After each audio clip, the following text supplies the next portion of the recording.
நேராக அந்த மகா சமுத்திரத்துக்குள்ள இறங்கினார். இறங்கி பூமியை அப்படியே தன்னுடைய கோர பற்களால் ஏந்திண்டார். இதை பார்த்த ஹிரண்யாட்சகன் இந்த ரூபத்தை பார்த்து குழம்பி போனான். அந்த பகவான் எதுக்கு இந்த மாதிரி ஒரு ரூபம் எடுத்தாருங்கிறது அவனுக்கு புரியலை. குழம்பி போய் நின்னான். அப்புறம் கொஞ்ச நேரத்தில் அவனுக்கு அவரை பார்த்து அந்த பன்றி உருவமானது ஒரு கேலியாக தெரிஞ்சது.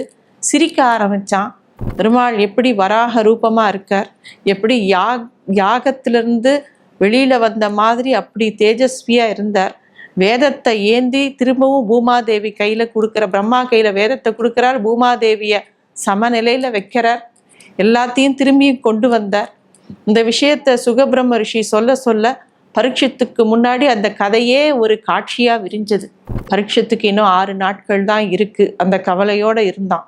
ஒரு பக்கம் கவலை வந்தாலும் அடுத்த நிமிஷம் நம்மளை காக்கிறதுக்கு நம்மளுடைய குருவானவர் சுகபிரம்ம பக்கத்தில் இருக்கிறச்ச நமக்கு என்ன கவலை அப்படிங்கிற தைரியமும் பிறந்தது.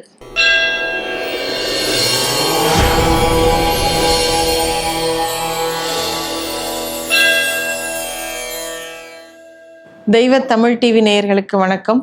பாகவத கதைகள் பார்த்துன்னு வரோம். திதி தேவிக்கும் காஷ்யபருக்கும் பிறந்த ஹிரண்யாட்சகன் இல்லாத அட்டூழியம் பண்ணினான். வேதங்களை ஒழிச்சு வச்சான். எல்லா ரிஷிகளையும் துன்புறுத்தினான். யாகங்கள் நடக்க விடாமல் பண்ணினான். பூமியை அதிர்ந்து போய் இருந்தது. தேவர்களெல்லாம் அடித்து விரட்டினான்.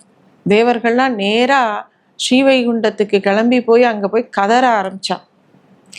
வேதங்களை மறைச்சு வச்சான்.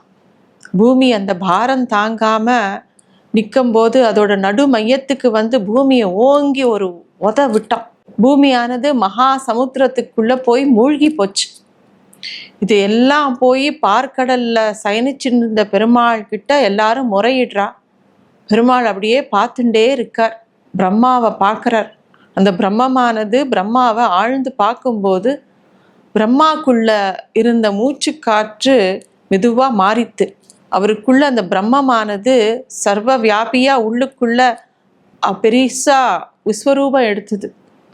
பிரம்மா ஒரு பெரு மூச்சு விட்டார். அவரோட மூக்கு துவாரத்திலிருந்து சின்ன வராக மூர்த்தி கீழே குதிச்சது. பார்க்கறதுக்கு சின்ன கட்டவரல் சைஸ் தான் இருந்தது. அந்த வராகனை பார்க்கும்போது எல்லாருக்கும் ஆச்சரியமா இருந்தது. பெருமாள் பன்றி உருவில் வராகனா தோன்றினார். அதுவே விஸ்வரூபம் எடுத்தது. இத்துணூண்டா கட்டவரல் சைஸில் பிறந்த பெருமாள் விஸ்வரூபம் எடுத்தார். அவரை பார்க்கும்போது எல்லாரும் அந்த விசித்திரமான ரூபத்தை பார்த்து ஆச்சரியப்பட்டார். பெருமாளுடைய மூச்சு காத்தே வேதமாக இருந்தது. அந்த ஒளியானது எல்லா பக்கமும் பரவி இருந்தது. பகவான் என்ன பண்ணினார், அவருடைய ஒவ்வொரு மயிர்கால்கள்லேருந்தும் யாக குண்டமாக இருந்தது. அவர் யாக வராகனா அங்கே எல்லாருக்கு முன்னாடியும் காட்சி கொடுத்தார். எல்லாரும் பார்த்துட்டே இருக்கும்போது நேராக அந்த மகா சமுத்திரத்துக்குள்ள இறங்கினார். இறங்கி பூமியை அப்படியே தன்னுடைய கோர பற்களால் ஏந்திண்டார். இதை பார்த்த ஹிரண்யாட்சகன் இந்த ரூபத்தை பார்த்து குழம்பி போனான்.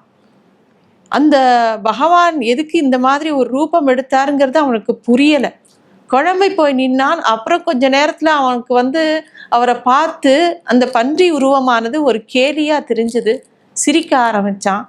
ஹிரண்யாட்சனுடைய அந்த அகங்காரத்தை பார்த்த உடனே பகவானுக்கு கோபம் வந்தது.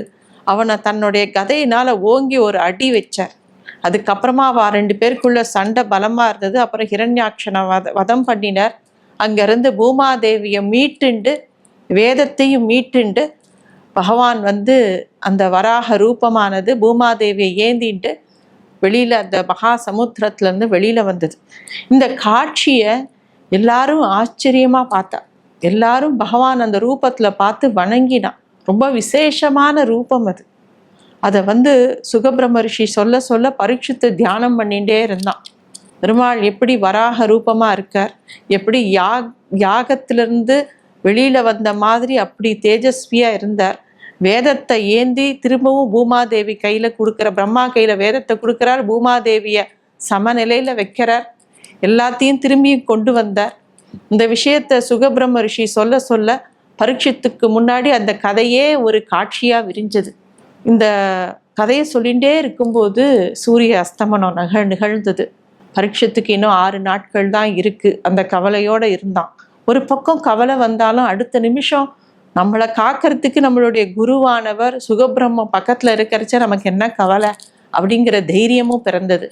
அவன் மனசு ஒரு சமயம் ஒரு நிலையிலையும் இன்னொரு சமயம் இன்னொன்று நிலையிலையும் மாறி மாறி இருந்தது. அவன் அன்னைக்கு முழுக்க அவர் சொன்ன எல்லா விஷயங்களையும் உள்ளுக்குள்ள அசை போட்டுட்டே இருந்தான். ஒரு விஷயத்தை கேட்டால் மாத்திரம் போராது, அதை திரும்ப திரும்ப திரும்ப நம்ம அசை போட்டு அதை நமக்குள்ளேயே அதை காட்சி ரூபமாக கொண்டு வரும்போது தான் அதோட நுணுக்கங்கள்லாம் புரிய ஆரம்பிக்கும். பரீட்சத்துக்கு ஒவ்வொரு நுணுக்கமாக புரிய ஆரம்பிச்சது. இந்த பாகவத கதைகள் அவனுக்குள்ள பெரிய மாற்றத்தை ஏற்படுத்தினது. மறுநாள் அவன் என்ன கேட்க போறாங்கிற ஒரு ஆர்வம் அவனுக்கு கொடுத்தது. அடுத்த நாள் சுகபிரம்மம் அவனுக்கு ஆச்சரியமான விஷயத்த சொல்லறதுக்கு தயாராக இருந்தார். நம்ம எல்லாரும் பகவானுடைய கதைகளை கேட்கும்போது ஒரு சில கதைகள் மட்டும்தான் நமக்கு பிரதானமாக ஞாபகம் இருக்கும். இப்போ மகாவிஷ்ணுவை எடுத்துனோன்னா தசாவதாரம் தான் நமக்கு பிரதானமாக ஞாபகம் இருக்கும். ஆனால் பெருமாள் அவதாரம் மட்டும் எடுக்கலை, எண்ணற்ற அவதாரங்கள் எடுத்தார். ஒவ்வொரு அவதாரத்திலையும் ஒவ்வொரு விசேஷமான காரியத்தையும் விசேஷமான உபதேசத்தையும் விட்டுட்டு போயிருக்கார். அதுக்கு எல்லாமே பாகவதத்தில் பரவி இருக்கு. பரீட்சத்துக்கு அடுத்த முக்கியமான அவதாரமான கபில வாசுதேவரை பற்றி சொல்றதுக்காக சுகபிரம்மம் தயாராக இருந்தது. பகவானுடைய இன்னொரு முக்கியமான அவதாரமான கபில வாசுதேவரை பற்றி எந்த கதையை சொன்னார், இந்த கபில வாசுதேவர் யார், சுகபிரம்மம் அதை பற்றி எந்த மாதிரி அந்த கதையை விவரித்து சொன்னாருங்கிறத அடுத்த இதில் பார்க்கலாம்.